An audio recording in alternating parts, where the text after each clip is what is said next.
All right, welcome to church. So, on this episode of church, I am saying sorry for the things that I said while I was evangelical. The top 3 things that evangelicals say, that I have said myself, beliefs that I used to hold myself that are pretty gross. So I just want to say I'm sorry to those who I said them to. Number 3, that person is in hell. Either you believe in Jesus or you go to hell. Either you do these things or you go to hell. And if you do these other things, you go to hell. I remember being on my top bunk of my bunk beds in like grade 6 or grade 7 with my friend Kim.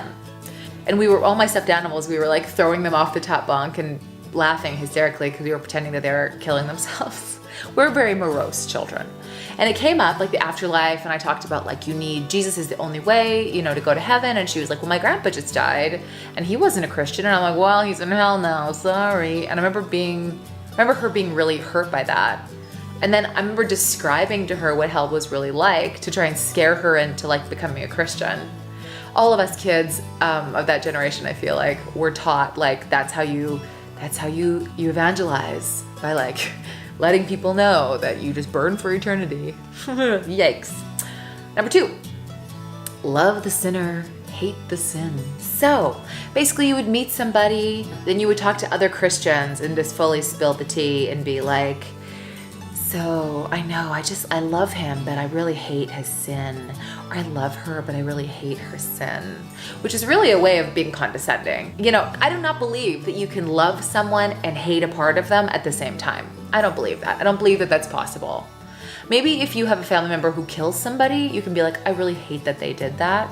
But if you have a family member who, has a different sexuality or who, it's one thing to be hurt by somebody's sin, but I really think that whole thing of loving the sin or hating the sin is just a way for evangelicals and for Christians to separate themselves from other people as they are sinful in this categorical way that I am not, and therefore, I am holy.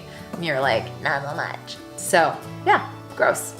And number 1, homosexuality as a lifestyle and homosexual tendencies. So I grew up basically hearing that a sinful tendency was like, maybe my sinful tendency is to lie, or maybe her sinful tendency is to steal, or maybe anything you can think of. And that being gay was also one of those.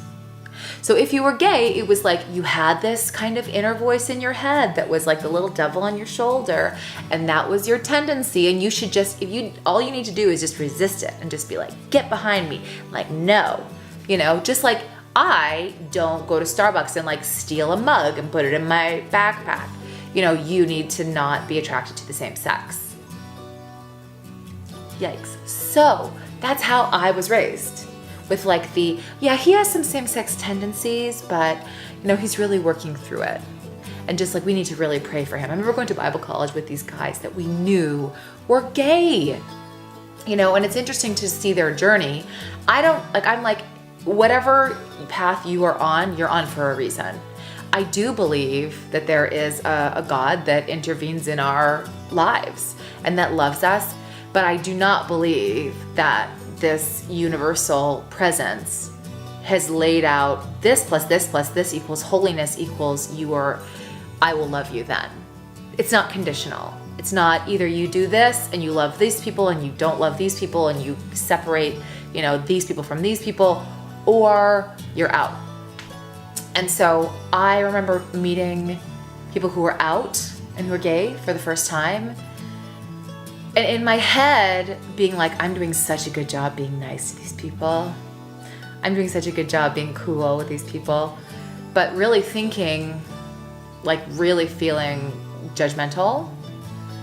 And I look back on that now and I'm like, yikes. Like I have so many friends now who are gay and who are some of the most amazing people that I know. And it doesn't really even occur to me now that it's a thing. Like I just, in fact, most of the time with my experiences with men in the last couple of years, if I could jump the fence, if I could I would. Not that it's less complicated, maybe more complicated, but the grass is always greener. Anyway, all of this is to say, I'm sorry.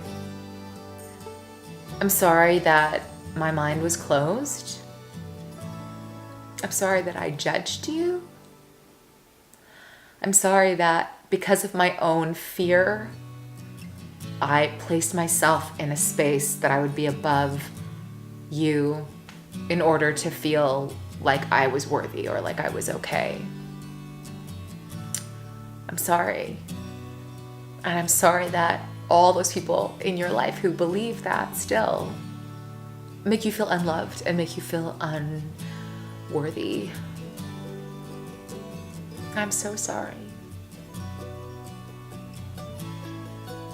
Please understand that it's just their own fear and that it has nothing to do with you and that you are perfect just how you are.